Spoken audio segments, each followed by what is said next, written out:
Crossbones is a post-medieval burial ground in the heart of Southwark.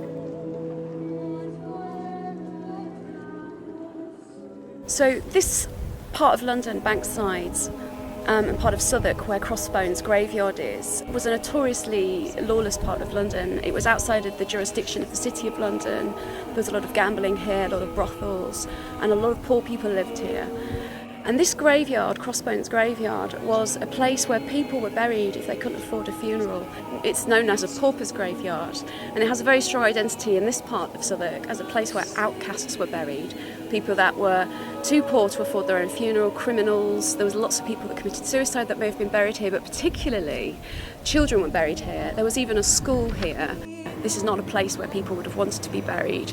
The burials were inexpensive, they were cheap, they were perfunctory, family members were often not allowed to go to them. The thing that came to me when I saw this graveyard was that although there are mementos and shrines everywhere, it doesn't look like a graveyard.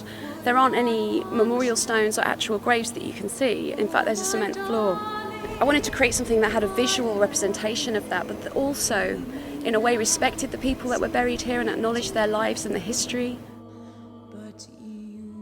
There's a really large memory wall which symbolises a school blackboard because there were schools surrounding this site. There was a school on this site and there were lots of children buried here.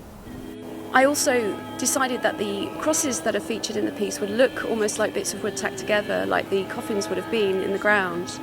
If you look on the floor, there are imprints, faint imprints of plots and numbers on those plots. Because when people were buried here, they were buried in burial pits. There weren't noticeable plots. You wouldn't come here and stand above a grave plot and know that your loved one was buried there. Everybody was kind of packed in, and the numbers represent the fact that there are possibly as many as 15,000 bodies here. The music aims to initially create a feel for what London may have sounded like in the 17 and 1800s. So as you walk into the piece, you hear sounds of children playing, you hear sounds of carriages going past, and people talking. And there's an interesting contrast there as well with the sounds of this area now, which is a very noisy area, very bustling and busy, very similar to the way it would have been back then.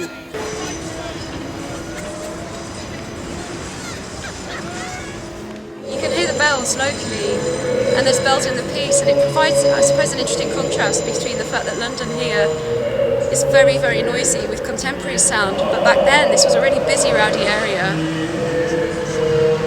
There were lots of shops. It would have been bustling. I say shops, people selling, street traders. It would have been bustling with people, bustling with noise. Lots of children. There was a school over there. There were schools around here. And all the people buried here had lives and stories to tell, and most of them were forgotten.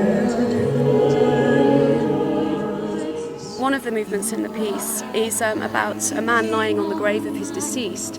And I think what I was trying to do here was to acknowledge the fact that that wouldn't have happened. There wouldn't have been a plot or a grave. There wouldn't have been somewhere you could go and sit and be with your loved one that you've lost. There's a children's song which is sung by children, and it's almost like they're remembering a song that their mother may have sung to them. Singing about lying in bed, lying very still, which is really sad. And in a lot of stories in literature from the 1700s, children are often described in lullabies as being asleep in their bed when they're buried. And I suppose it was very common, child death was very common then, and it's incredibly sad that the literature is imbued with that, including the lullabies. In a lot of literature from the time, children's stories often use the bed and the grave interchangeably. So a lot of lullabies and nursery rhymes, they're really sad because you read them and you know they're about children dying, which was a very common thing. There was a cholera epidemic here in the last years of the site, which would probably explain why there's lots of children buried here as well. The way you interact with the piece is a really important part of it. There are sensors hidden in the crosses, and you can walk up to one cross and the sound will fade up and you will hear one voice, one narrative. But if there are more people on the site, you will hear more of the piece. So it's almost like I've separated a choir into individual voices and the audience trigger those sounds. And the reason I've done that is because I think the act of standing and listening is almost like you're standing and paying respect to the dead.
Requiem for Crossbones is about remembrance.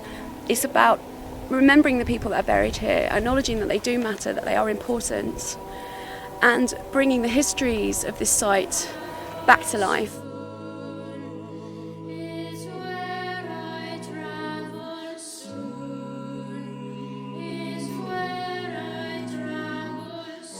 I think the thing that I like most about Emily's installation is the way that it's bringing this space to life. For me, it's a place of quiet contemplation, and I love seeing when I'm wardening at Crossbones, different people coming in and sitting here and enjoying it. But I feel that the audio is bringing a new dimension to that, and I think with the wooden crosses, it's really accentuating the fact that this is a space that people are buried in. And over the last couple of weeks, it's been really exciting for me to see people interacting with the installations, because I think it's brought a really different dimension to how people are interacting with that space. And I think the work that Emily's done in terms of archival to look at songs that were sung in the area and connecting with the school that would have actually been on the Crossbones graveyard is an amazing way of honouring the space and also bringing to life its history, its social history. This is the first time I've come to see and hear this piece, and I just found it really beautiful. I've come here today with my two children who are under the age of 10, and I was really surprised because they didn't really know what to expect or what to experience today. I didn't tell them too much about it, and they just come straight in and they went over and wrote on the blackboard what they're feeling, without being told to do that, and I just found that really moving. The music is just beautiful, and it's just a really special place to be. I have known this place for a long time, but I haven't been here in a number of years. It was, Crossbones was quite broken down the last time. I myself do history and prostitution history, so I know the place. I never imagined an installation like this. I think it's super gorgeous and moving.